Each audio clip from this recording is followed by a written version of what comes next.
Meus amados irmãos, cumprimento a todos com a paz do Senhor. Em seguida dessa paz, eu louvo a Deus por sua infinita misericórdia, sua graça, sua fidelidade para conosco nessa noite. Louvo a Deus pelo dom da vida e pelo presente de impagável valor, a salvação na pessoa bendita do seu amado Filho Jesus Cristo. Eu quero agradecer a Deus pela vida do pastor João Marcos, pela honrosa escala, presbítero Ari Gabriel. Estou muito feliz de estar ladeado o servo dele, também um dos meus primeiros dirigentes aqui em Vitória, presbítero Severino Feliciano. A Deus toda a honra, a Deus toda a glória, somente Ele é merecedor de todas as homenagens nessa noite. Quero convidar a amada igreja para a epístola escrita por Paulo ao povo em Filipenses. Filipenses, capítulo de número 2.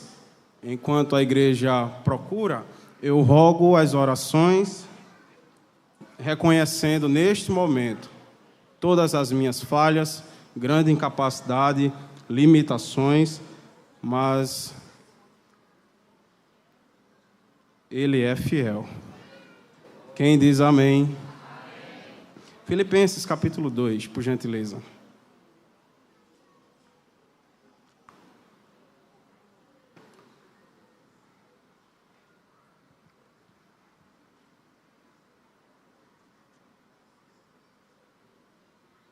Filipenses capítulo 2, vamos ler, por gentileza, alguns versículos.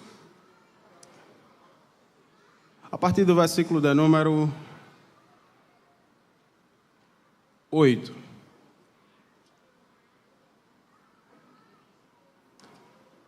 Oito e 9. Os irmãos acharam? Diz a palavra de Deus: e achado na forma de homem, humilhou-se a si mesmo, sendo obediente até a morte e morte de cruz. Pelo que também Deus o exaltou soberanamente e lhe deu um nome que é sobre todo nome. Quantos dizem amém? Olhe para mim, por gentileza. Vamos deixar a Bíblia aberta nesta mesma página.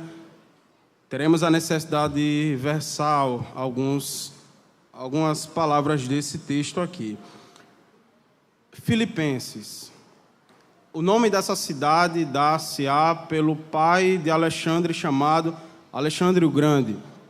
Filipos, ou Filipe II da Macedônia, conhecido assim, ele auto-intitula o nome desta cidade para sua própria glória, ou como instrumento de sua própria glória.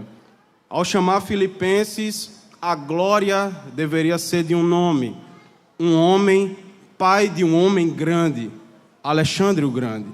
Todo aquele que conclamava Filipenses, ou a terra de Filipos, melhor dizendo, lembraria da grandeza apenas de um homem, este homem que acabei de falar. Essa terra, a terra de Filipos, foi a terra em que Paulo trafegou na sua segunda viagem missionária, em Atos dos Apóstolos, capítulo 16, dos versículos 12 ao versículo de número 40, quando Paulo, Silas e Timóteo visitaram esta cidade durante esta mesma fase. Conheceram ali, ao lado de um rio, uma mulher e algumas outras. A que é notada é chamada por Lídia. E Lídia, ela adorava as margens de um rio ou de um ribeiro. E aqui traz a nos entender que na terra de Filipos ainda não existia um templo físico, assim porque não existia uma quantidade suficiente de judeus para ter um local propriamente dito, assim como esse templo aqui, um local físico para que o povo judeu fosse assim adorar. E adorava assim a Deus, adorava assim ao Senhor Jesus, em terra livre, se assim posso falar.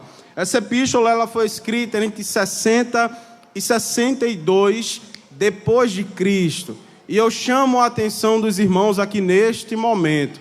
A palavra que mais se repete na epístola aos Filipenses é uma palavra que todo mundo gosta aqui de sentir: alegria.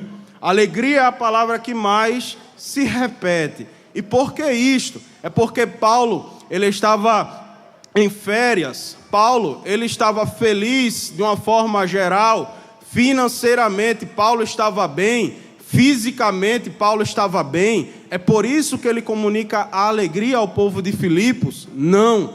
No momento em que Paulo escreve Filipenses, ele recebe relato de um homem chamado Epafrodito, e ele, neste momento, começa a escrever esta carta. Onde, irmão Gabriel, que Paulo escreveu? Foi em casa, numa mesa farta? Não. Filipenses foi escrito onde Paulo estava preso, mas mesmo preso, Paulo comunicou a alegria a este povo. Aí aqui eu trago a primeira palavra nessa noite para mim e também para você. O local onde estamos não pode ser capaz de mudar o nosso sentimento para com o céu. No céu existe alegria suficiente e abundantemente. E se nós, como vara enxertadas, estamos ligados lá também, independentemente do contexto, a alegria espiritual deve viver em nossos dias e em nossos corações. Onde tem um crente alegre, diga glória a Deus. Não estou só feliz nessa noite. Paulo, ele aos Filipenses, agora ele começa a dizer, além de tudo, o porquê ele estava feliz. Veja o capítulo 1, versículo 3 de Filipenses, por favor. Capítulo 1, versículo 3. Vamos ler a Bíblia. Dou graças a Deus todas as vezes que eu me lembro de vós. Paulo aqui, ele literalmente está dizendo, quando eu lembro de vocês, eu fico muito grato a Deus. E a gratidão não é interior somente, mas quando eu lembro de vocês, ó Filipenses, eu comunico a minha alegria ao Senhor, dando graças a vocês. Versículo 4 ainda, fazendo sempre com Capítulo 1, versículo 4, fazendo sempre com oração por vós em todas as minhas súplicas. É como se Paulo, ele nas orações, os irmãos que são de oração vão entender o que eu vou falar aqui. Tem assuntos que a gente trata em oração, que dependendo do contexto a gente chora, a gente não tem palavras para falar ao Espírito Santo, ao nosso Deus. A gente se cala, a gente às vezes emenda num hino, a tristeza é tão grande, aí canta um hino de joelho para ver se o coração anima. Mas tem assunto em oração que a gente se alegra. É assim ou não é? Quando a gente recebe, por exemplo, uma bênção da parte de Deus, a gente em oração vai agradecer, porque não é só pedir, é também agradecer pelas bênçãos recebidas. Diga amém. Em oração, quando a gente lembra, a gente sorri, se alegra. Esse é o sentimento de Paulo aos Filipenses. De joelho orando, mas quando a pauta era Romanos, Corinto e tantos outros, Éfeso, o povo da Galácia, mas quando a pauta da oração de Paulo com Deus era Filipenses, aí Paulo sorria, ficava contente. Capítulo 1 ainda, versículo 5, pela vossa cooperação, é o motivo de minha alegria, no Evangelho, desde o princípio, ou desde o primeiro dia até agora. Capítulo 1, versículo 8 ainda. Porque Deus me é testemunha das saudades que tenho de todos vós, e entranhável afeição em Jesus Cristo. Observe que Paulo, apesar de distante, feliz, mas ele sentia saudade deste povo. Observemos o contexto aqui. O apóstolo Paulo, ele teve a preocupação, mesmo em alegria, de escrever algumas palavras ao povo de Filipos, ou que estava domiciliado em Filipos. E me faz entender o contexto do capítulo 1 e o contexto do capítulo 2, e fazendo algumas consultas, que alguns assuntos precisavam ser desenvolvidos na igreja de Filipenses, porque nós estamos caminhando de fé, de glória, conheçamos e prossigamos, ou seja, estamos sempre em desenvolvimento espiritual. E Paulo, quando ele recebe o relato de Epafrodito, ele identifica uma coisa que precisasse ser melhorada. Aí Paulo, ele começa a versar no capítulo de número 1, final, e capítulo 2, início, falando sobre o que deveria melhorar. No capítulo de número 2, acompanhem comigo, por gentileza. No versículo de número 5, Paulo escreve: de sorte que haja em vós mesmo o sentimento que houve também em Jesus Cristo. Que sentimento foi esse, Paulo? Paulo, ele continua a falar de que, sendo em forma de Deus, não teve por usurpação ser igual a Deus. Versículo 7, mas aniquilou-se a si mesmo, tomando forma de servo, fazendo-se semelhante aos homens. Versículo 8, e achado na forma de homem, humilhou-se a si, sendo obediente até a morte, e morte de... Aí aqui eu chamo a atenção de todos os irmãos, olhe para mim por gentileza. Paulo aqui fala do caráter de Jesus. Ele diz, o nosso Messias, o Salvador, ele mostrou-se humilde em tudo, e ele trouxe ensinamentos das quais ele admira. Falou que Jesus não teve por usurpação, falou que Jesus aniquilou-se a si mesmo, falou que Jesus tomou forma de servo, falou que foi achado como Deus, mas na forma de homem, humilhou-se a si mesmo, falou da obediência de Jesus Cristo. E aqui, pasmem, há duas teorias de alguns escritores. Eles dizem que, primeiro, o povo, apesar de ser um povo bom, observe, Paulo tinha percebido que alguns já não andavam em humildade. E em segundo, uma outra teoria, por receio que o povo mudasse do coração humilde, Paulo já vacinou o povo para que não andasse sem humildade. No versículo de número 3, no versículo de número 5 a 9, a qual lemos, Paulo cita um dos maiores pilares daquele que aceita a Jesus Cristo. Todos nessa noite, atentem-se a isso. Se a gente aceita a Jesus, algo de Jesus é depositado em nós. E uma das primeiras coisas que é desenvolvida em nós é o caráter humilde que Jesus tinha. Ele também nos vacina com isso. Paulo, antes de se converter, observe, Paulo, antes de se converter, era alguém marcado por prepotência, confiança no seu próprio braço. Mas depois que ele se converte, ele entendeu que ao aprofundar-se em Jesus Cristo, ele carecia dessa mudança de comportamento. Jesus falou em Mateus 23, versículo 12, Lucas 14, versículo de número 11, e o que a si mesmo se exaltar será humilhado, e aquele que a si mesmo se humilhar, este sim será exaltado. Paulo viveu essa transformação interior. Coral, Paulo buscou imitar Jesus, a tal ponto que em 1 Coríntios capítulo 11, ele diz ao povo de Corinto: ei, olhem para mim, sejam meus imitadores, como eu sou de Cristo. João Batista, como por exemplo, não só Paulo, mas João Batista, um dos primeiros bandeirantes, se não dizer o primeiro bandeirante do Novo Testamento. João, ele poderia dizer que era alguma coisa, era profeta, era alguém grande, mas quando João Batista foi interrogado, no capítulo 1 do Evangelho conforme João, versículo 19, alguém, melhor dizendo, sacerdotes e levitas, foram a Jerusalém e perguntaram a João: quem és tu? João, ele poderia dizer: sou profeta. Mas a primeira resposta de João foi: não sou o Cristo. Perguntaram mais uma vez: então que és? És Elias? Sou não. És Jeremias? Também não.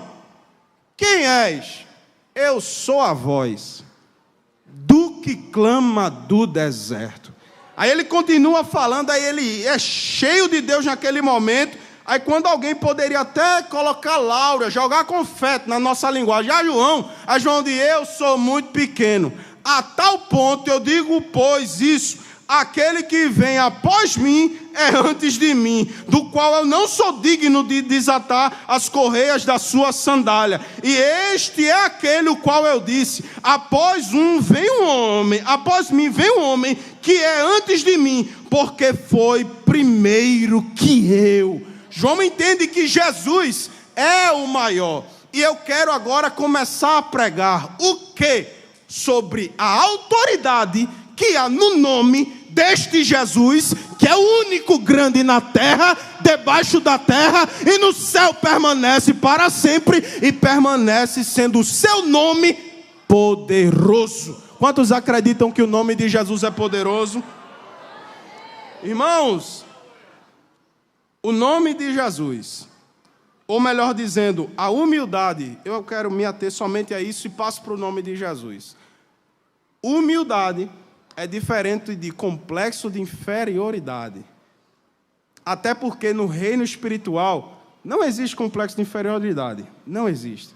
No reino do céu está todo mundo nivelado no mesmo nível. Que nível? Pecador. Nasceu, é pecador. E precisa se arrepender. Está escrito em Romanos, não digo palavras minhas, palavras de Paulo, capítulo 3 de Romanos, versículo de número 23. Todos pecaram e destituídos estão da glória de Deus. Paulo diz, todos estão no mesmo degrau, no mesmo patamar. E para sair deste patamar de pecador, é necessário reconhecer e professar o nome de Jesus Cristo. No reino de Deus não existe complexos. No reino de Deus existe poder do nome de Jesus Cristo.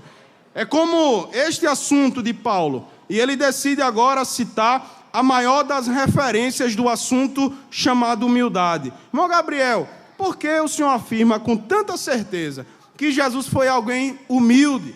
Atentem-se aqui, Jesus foi colocado, ou é colocado como o homem mais humilde do mundo, por quem Jesus era, onde ele estava, em que posição ocupava. Jesus, a Bíblia diz em Filipenses 2, versículo de número 6, que ele, sendo em forma de Deus, não teve por usurpação ser igual a Deus. Usurpar aqui no original é tomar algo pela força. Jesus, ele não quis tomar o trono do Pai à força. Mas, quando ele foi questionado se era alguém grande, está escrito em João 18, versículo 33. Pilatos chega diante de Jesus, antes dele dar a sentença, e ele pergunta a Jesus, tu és o rei dos judeus? Aí Jesus, ele responde com a outra pergunta, tu dizes isso de mim ou de ti? Pilatos pergunta mais uma vez, tu és rei? Eu quero chamar a atenção dos irmãos ao seguinte, Jesus, ele poderia dizer que é rei, sim ou não? Sim ou não? E ele estava falando verdade ou mentira? Ele era o rei, mas ele mesmo sendo o rei, ele não quis ocupar esse lugar na hora. Mas ele disse a Pilatos, tu dizes que eu sou o rei. Observe que Jesus, mesmo perguntado sobre algo que era verdade, ele mostrou-se alguém humilde. Não teve por usurpação ser igual a Deus. Ele é o maior exemplo de humildade da história. Jesus, ele é o próprio Filho de Deus. Jesus, ele é Deus. Ele faz parte da Trindade, mas mesmo sendo grande, se fez pequeno. E pequeno, eu chamo a atenção dos irmãos aqui neste momento. Você, quem é pai e mãe, levante a mão assim. Só os pais e mães, levante a mão para eu ver. Pode baixar. Quando o seu filho, sua filha, faz algo de bom, algo que você disse assim, obedeça, faça assim, assim, assim. Você fica feliz ou não? Fica sim ou não? Fica. Meu pai e minha mãe ficava, até hoje fica quando eu obedeço. Deixei de morar com eles, mas continuo sendo obediente aos meus pais. É bênção, amém, meus irmãos? E é mandamento com promessa. Mas você como pai e mãe, quando seu filho lhe obedece, você recompensa? Às vezes diz assim, vamos ali no açaí, vamos no Berute, vamos comer uma pizza, obedeceu, vamos no shopping, ninguém aqui vai não, né? Mas dá uma recompensa assim, passa de ano, passou de ano, tem uma recompensa para eu lhe dar, você foi fiel, você foi obediente, você me deu orgulho. Agora imagine Deus, olhando do céu, o seu filho, e obedecendo palmo a palmo. Imagine Deus na posição de pai. O que ele, presbítero Ari, não seria capaz de presentear o seu filho?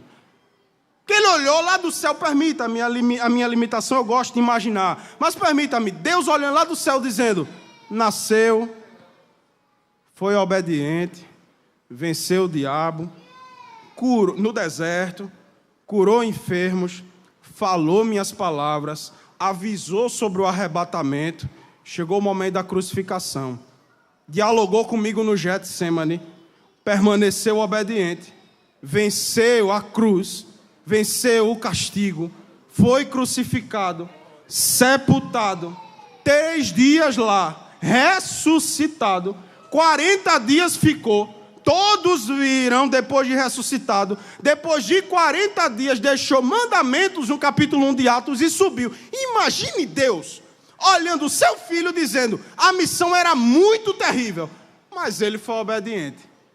Eu vou honrar esse menino. Aleluia. Jesus sai da cadeira mais alta, que um dia já foi estabelecida, para andar no meio de quem? Marcos 5, andar no meio dos doentes. Mateus 26, a partir do versículo 14, andou no meio de traidores. Mateus capítulo 9, versículo 10, andou no meio de pecadores. Lucas 18, andou perto de mendigos. João 9, andou e curou o cego. Andou com o cego e curou o cego. Em Lucas 19, andou com o ladrão e entrou na casa dele. Aleluia! Jesus lá do céu, sentado no trono, veio andar aqui em uma região desértica no mundo.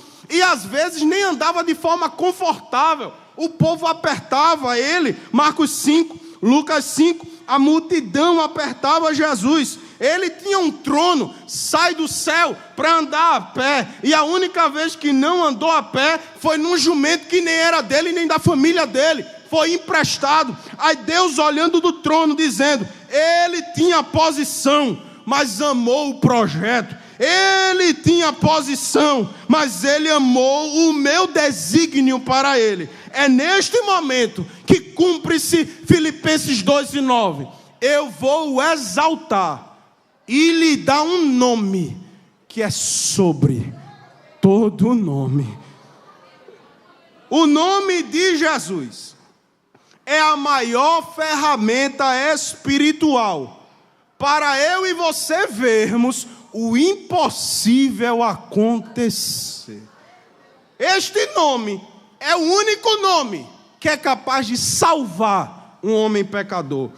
Primeira epístola de Paulo escrita a Timóteo, capítulo 2, versículo 4, que quer que todos os homens se salvem e venham ao conhecimento da verdade, porque há um só Deus e um só mediador entre Deus e o homem, Jesus Cristo, o homem. Crer no homem que tem este nome poderoso lhe dá acesso para salvar a sua vida e sua alma do inferno e viver para sempre no céu com ele para todo sempre. Saibamos hoje que este nome, que este homem que tem este nome é capaz de te dar um novo nome e escrever o teu nome no livro chamado Livro da Vida. Nossas ações, intenções, emoções, decisões fazem com que não creiamos nesse nome. Já escrito em João capítulo 1, versículo de número 11, veio para o que era seu, mas os seus não receberam. Mas todos os quantos o recebeu, deu-lhes o poder de serem feitos filhos de Deus, aos que creem no seu nome. Onde estão aqueles que um dia creram nesse nome que é poderoso para salvarmos da morte eterna? Este nome somente não pode salvar, mas o nome de Jesus é um nome que está acima de todo e qualquer espírito maligno. Quem crê nisso, diga amém. Em Atos dos Apóstolos, capítulo de número 16, versículo 16, está escrito: Paulo viu uma menina que ficava o tempo todo atrás assim da comitiva dele e dizendo que esses homens são enviados de Deus. Esses homens são enviados de Deus e aperreando Paulo. Só que nesse cenário, Paulo entende que o que está dentro daquela menina não é algo de cima, mas é algo caído, é um espírito maligno. E na mesma hora, Paulo, ele diz, Atos 16, versículo 18, mas Paulo, perturbado, voltou-se a ela e disse ao espírito: em nome de Jesus Cristo, te mando que saias. Está escrito que na hora que Paulo falou aquilo, o demônio ouviu e bateu em retirada, porque o nome de Jesus tem poder sobre os espíritos. Certa vez, Jesus em Lucas 10 montou uma campanha evangelizadora. No versículo 1, ele montou com 70, e dos 70 ele disse: 35 grupos vão sair em dupla, 2 em 2, porque poucos são os obreiros da seara, mas vão. Deu um tempo, eles voltaram com o relatório da campanha. Aí Jesus, quando chega perto deles, diz: e aí, como é que foi hoje à tarde? Teve muita alma? Teve cura? O que foi que aconteceu? A Bíblia diz em João 10, versículo de número 17: e voltaram os 70 com alegria, dizendo: Senhor, pelo teu nome até os demônios se sujeitam. O nome de Jesus é poderoso para desfazer as obras nessa noite. Quem crê nessa palavra aqui, meus irmãos? Eu não vou crer sozinho não. Levante a sua mão comigo em nome de Jesus, que é uma palavra profética.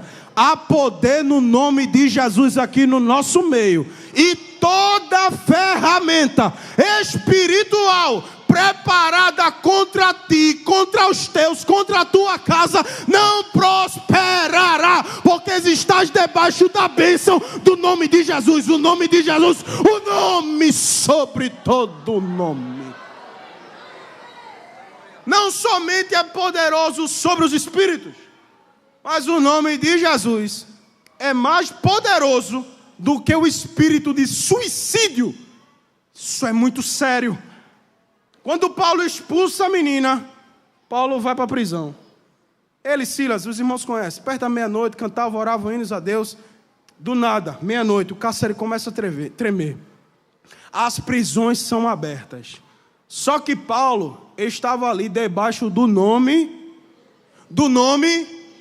Quando as prisões se abrem, que Paulo abre os olhos junto da prisão, ele vê que tem um soldado romano com a espada desembanhada, já pronto para se matar.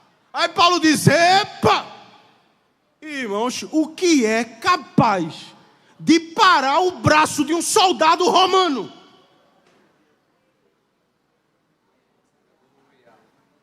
Mas o nome de Jesus tem poder para fazer isso. Levanta a mão em nome de Jesus, que eu quero profetizar nessa noite debaixo do nome dele. Todo e qualquer espírito de suicídio, isso é espiritual, não questione.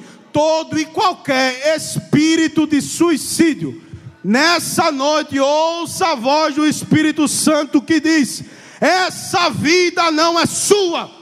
Essa vida recebeu um nome nela, que é sobre todo nome. Largue ela agora e ele agora, porque essa vida pertence a mim. Abra a boca e glorifica a Jesus, porque o espírito de suicídio foi quebrado e derrotado nesta noite. Não somente isso, mas o nome de Jesus salvou aquele homem. Eu estou perdido, mas o que devo fazer para me salvar? Crê no Senhor Jesus e será salvo tu e a tua casa. A bênção que vem debaixo do nome de Jesus não é uma bênção mesquinha, definhada, atrofiada, mas é uma bênção que transpassa a sua vida. Através da tua vida, Jesus ele vai começar a quebrar hostes espirituais na vida de outros. Não porque tu mereces, mas porque o nome de Jesus está sobre você. Quem recebe essa palavra aqui? Irmãos, eu estou sentindo um peso sobre essa mensagem nesta noite. Jesus está quebrando aqui nessa noite. Meu Deus. Eu ouço correntes caindo aqui. Eu ouço algemas abrindo aqui nessa noite. Portas espirituais fechadas, muro de bronze está sendo derrubado agora sobre a tua vida e pela vida dos teus, pela autoridade que há no nome de Jesus. Quem tem glória nessa noite para dar aqui? A Jesus, é a Jesus, é a Jesus, é a Jesus. O nome de Jesus tem poder para batizar com o Espírito Santo, porque a bênção para o carcereiro foi completa. Livrou da morte, recebeu salvação, ele e a casa, e debaixo do nome de Jesus, Paulo disse: seja batizado agora. Na hora o homem, pá, disparou em línguas estranhas. Eu vou repetir, na hora o homem recebeu o dom do Espírito Santo. Quem faz isso é o nome de Jesus. Onde estão os batizados com o Espírito Santo aqui? Você não é, e eu não sou batizado porque merecemos. Mas é o nome de Jesus sobre a nossa vida. Que Deus diz assim, quando olha para mim, Ele diz: não é Gabriel, é o meu filho Jesus. Não é o coral, é o meu filho Jesus. Não é a orquestra, é o meu filho Jesus. Não é o prelúdio, é o meu filho Jesus. Os jovens e adolescentes da igreja, não é vocês, não são vocês, é o meu filho Jesus. A igreja nessa noite que veio congregar aqui, todas as bênçãos não são recebidas porque merecemos, mas porque Jesus depositou nele, em nós também, essas dádivas. O nome de Jesus tem poder para curar. Aleluia. Aleluia. Alguém aqui se alegra com essa palavra? O nome de Jesus tem poder para curar. Atos dos Apóstolos, capítulo 3. Eram 3 horas da tarde. Pedro e João iam orar. E próximo à Porta Formosa, ou na Porta Formosa, tinha um homem paralítico, coxo de ambas as pernas. E naquele momento, o homem olha para Pedro com João, estende a mão mais uma vez e pede alguma coisa. Que coisa? Me dê alguma coisa, uma esmola, algo que todos são acostumados a me dar. Aí a Bíblia diz: e Pedro com João, fitando os olhos nele, disse: olha para nós. Me permita, eu fico imaginando o rosto daquele homem, que poucas vezes ele olhava para o rosto do povo, daqueles que lhe ofertavam esmola. Mas quando Pedro disse: olha para nós, ele levantou o semblante assim, ainda com a mão estendida.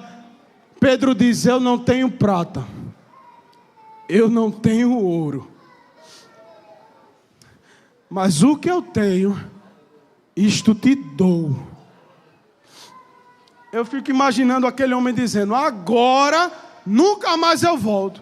Tudo que este homem tem, ele vai me dar. Minha alforria sai daqui agora. Vou receber carruagem, vou receber carro, vou receber cavalo. Aí Pedro, cheio do Espírito Santo, diz: em nome de Jesus Cristo, levanta e anda. A Bíblia diz: na mesma hora que o homem, 40 anos coxo, dá um pinote do chão e começa a dizer: Jesus me curou, Jesus me curou. Jesus é o nome que tem capacidade de curar as tuas enfermidades. Aleluia, aleluia, aleluia. Me permitam me contar aqui algo que eu escutei de um irmão que já está com o Senhor Jesus. Mas na cidade de Escada, a congregação ainda hoje existe, chamada Nova Descoberta. Há mais de 3, 4 décadas dessa década atual, muito mais. Um homem chamado José Lourenço, carinhosamente chamado como Irmão Zezinho. Irmão Zezinho, ele era dirigente de um conjunto chamado Heróis da Fé. Se você for à Escada em Nova Descoberta, até hoje existe esse conjunto lá. E foi lá que certa vez, ele regendo o ensaio e organizando o ensaio, uma vizinha começou a jogar pedra na igreja. E os irmãos se incomodando, ele: fique tranquilo, vamos cantar. E jogava pedra na igreja: fique tranquilo, vamos louvar. E ele ensaiando um conjunto, ensaiando. E aquilo se sucedeu por vários dias. Mas houve um dia que este homem, que tem um nome poderoso, quis marcar um encontro com aquela pessoa que jogava pedra.